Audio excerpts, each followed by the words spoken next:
Hey everybody, so in this video I'm just going to go over the topic of healing, specifically zoning in on theophostic prayer, ministry, therapy, whatever you want to call it. So regarding healing, there's a lot of different definitions and I'm going to go over that real quick. So under the general grand umbrella of healing, we can break that down into healing itself, which can be broken down into physical healing or soul healing. And I guess you could say there's a type of spirit healing.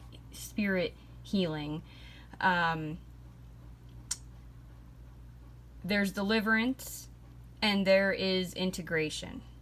Now, what I would call spirit healing, that would be the integration. That is where you have disassociated a part of your soul or your spirit. Well, we're talking about spirit healing right now. You've sectioned off a part of your spirit in rebellion. You've created a guardian, a tough guy, a protector, a defender that needs to be repented of, renounced, revoked, and you have to invite in the Holy Spirit. You have to ask Jesus to cleanse that area of your spirit.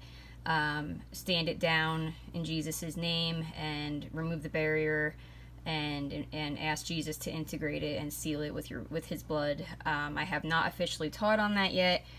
I'm still kind of contemplating how I'm going to formulate that for you guys in terms of a simple protocol.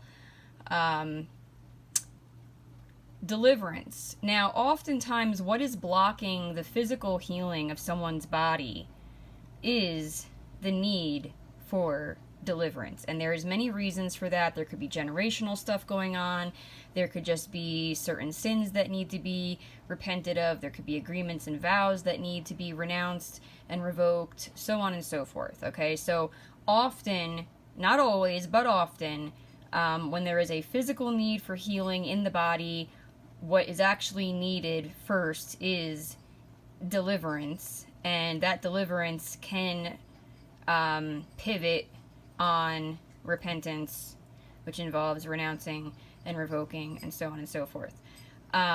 Sometimes, regarding physical healing, it is just a simple matter of repenting in terms of, you know, how are you treating your body? What are your behaviors? What are your habits? What are you putting into your body in terms of substances and diet and so on and so forth?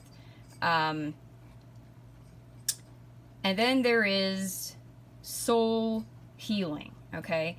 So and that can be broken down into two categories. There's the integration piece, where you might have some soul parts that need to be integrated, and that's pretty much the same thing as with spirit parts. But they can be kind of tied in with the actual soul healing itself, which is what I'm going to talk about mostly in this video, which is the actual true healing of memories, okay? When we have emotional wounds in our soul, they are tied usually to a memory. Now, that memory may be repressed or suppressed, so you may not have access to it, but it's still there, and, you know, I don't claim to have all the answers, but the Lord has taught me a lot, taken me on quite a journey. So this book here, Healing Life's Hurts Through Theophostic Prayer, and it's written by Edward M. Smith.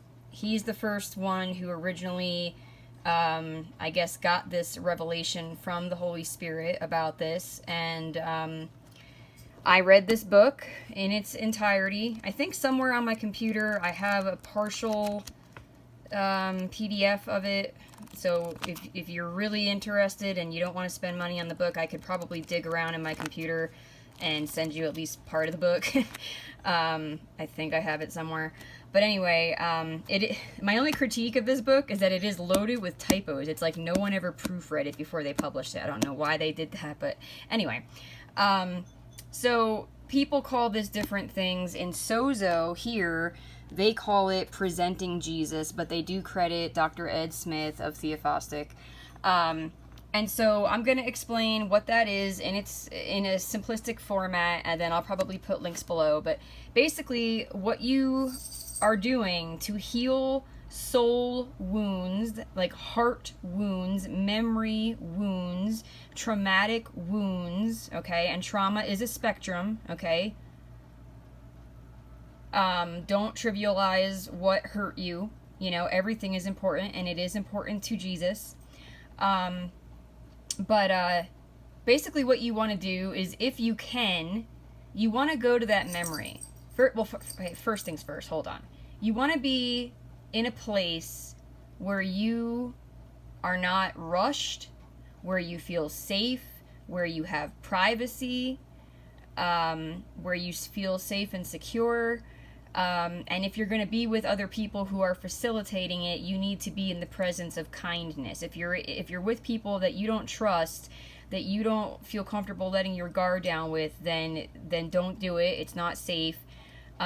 This needs to happen with just you and Jesus, or if you're going to have people there to facilitate, it needs to be people that you feel comfortable with, people that you trust, okay? If you don't trust them and you don't feel comfortable with them, that's all you have to say, and you don't have to explain yourself to anybody. You can just simply say, I don't feel comfortable with you, I don't feel comfortable with so-and-so, you know, and you can, I mean, if you're dealing with like a deliverance or healing ministry in like a brick and mortar church, you know, this is normal stuff, you know, like you as the client, you don't have to explain yourself. You can just say, you know, I don't feel comfortable with so-and-so or whatever.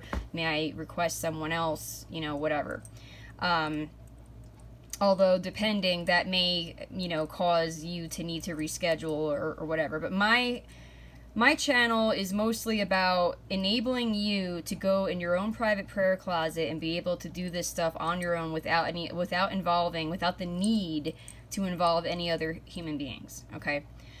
So anyway, so what you're going to try to do is just relax, okay? First things first, you got to be in a state of relaxation, okay? You can't be worried about this, that, and the other.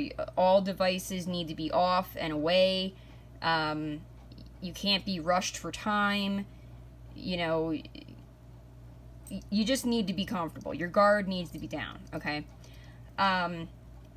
And what you're going to do is you're going to go into the memory. Now, how you pick what memory you're going to deal with, you know, that's between you and God. You know, you could say, Lord, I really want healing for such and such. Can we do this?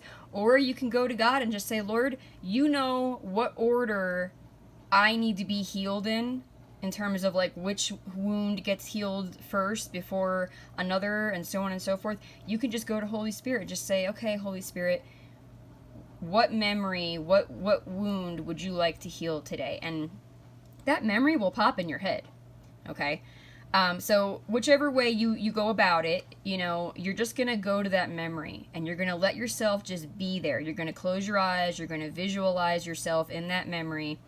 Even if it is painful, and don't do this if you're not Christian, if you're not down with Jesus. Don't do this, because you probably most likely will re-traumatize yourself.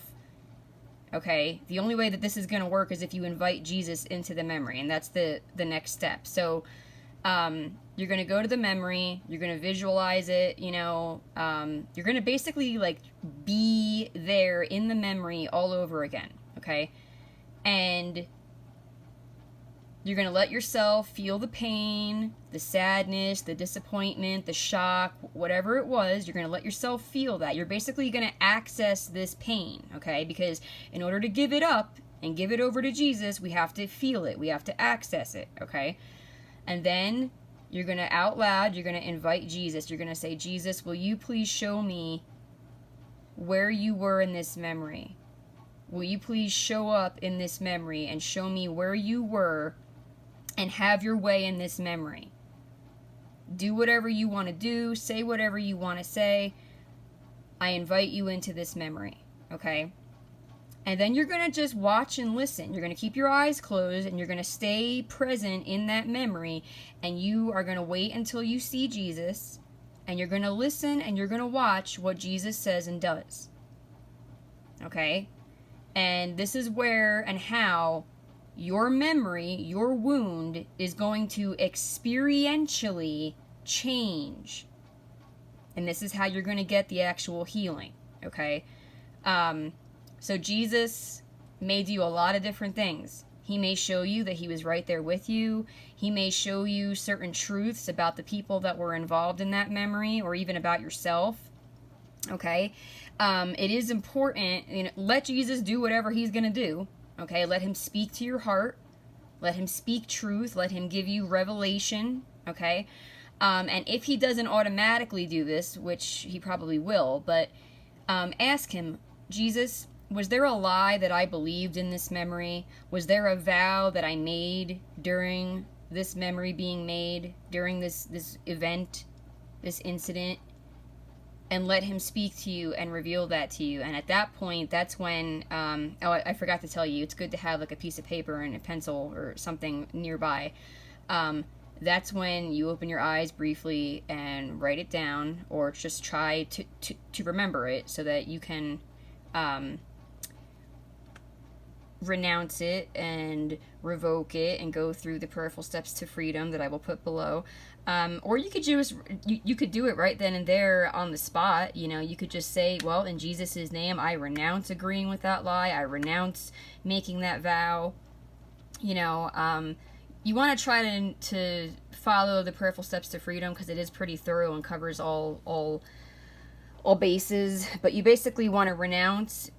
Well, you want to ask Jesus to forgive you for agreeing with that lie or making that vow. You want to renounce it in Jesus' name, and you want to revoke any rights or claims that you gave to the enemy in Jesus' name. And you want to invite Jesus to cleanse you with his blood, to cleanse that wound, to cleanse that memory.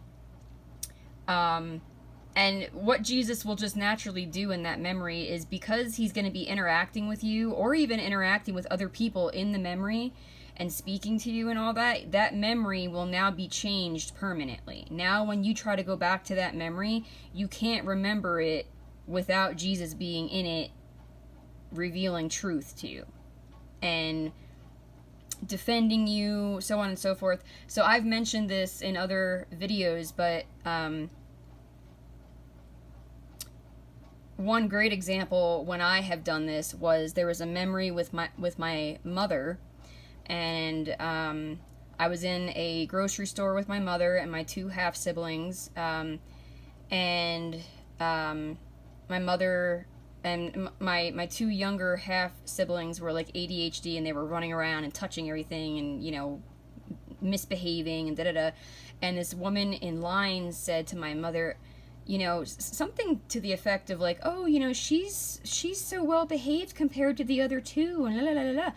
And my mother put her hand on the top of my head and said, yes, she's my angel, she's my balance. Now that on the surface looks like a compliment, but there's been an ongoing dynamic with my mother and I throughout my childhood, where I felt like she put pressure on me that I had to be good. I had to be the good child, and in a sense, it, like, without getting too much into everything, I was a parentified child. My childhood was robbed from me.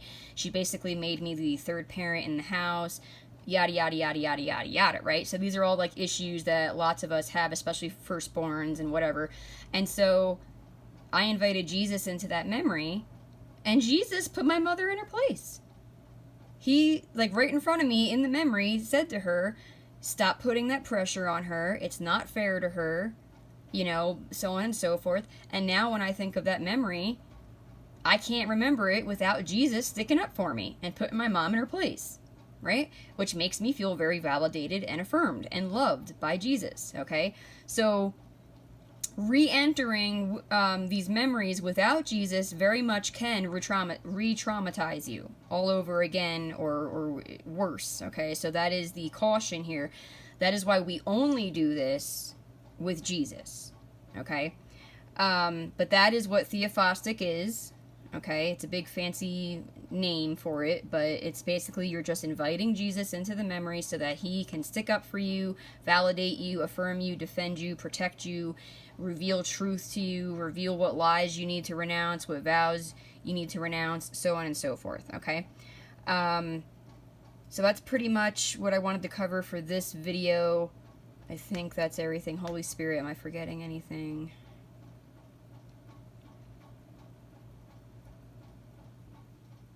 No, I think that's pretty much it. So that's it for, healing emotional wounds, okay? And I will continue on. All right, I bless you all in Jesus' name.